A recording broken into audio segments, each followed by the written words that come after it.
Udine opens a new student residence with 246 rooms in the city center, equipped with study spaces and shared facilities.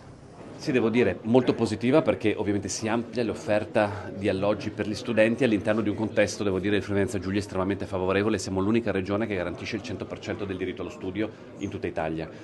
Investiamo 40 milioni di euro ogni anno e cerchiamo ovviamente di rendere sempre maggiormente attrattiva la nostra regione anche per chi decide di formarsi.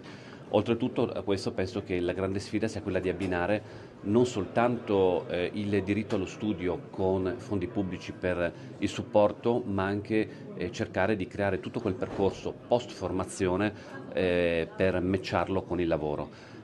Anche su questo stiamo lavorando, per esempio diamo il contributo di 4.000 euro per chi decide di trasferirsi in Friuli Venezia Giulia per i primi 3 anni e garantisce ovviamente la presenza per 3 anni, con oltretutto degli aumenti in caso di figli o nell'ipotesi in cui ci siano situazioni particolari.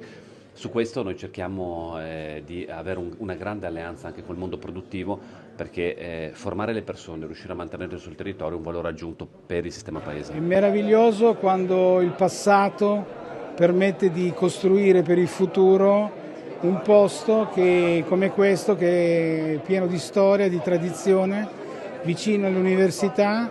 Per noi è iniziato il più bel compito della vita, che è tirare su i ragazzi. Agrigento and I study agrary science. We have many activities because me and other students of the campus are the representatives of the students and we try our best to create the activities. I'm from Kazakhstan. I study cultural heritage.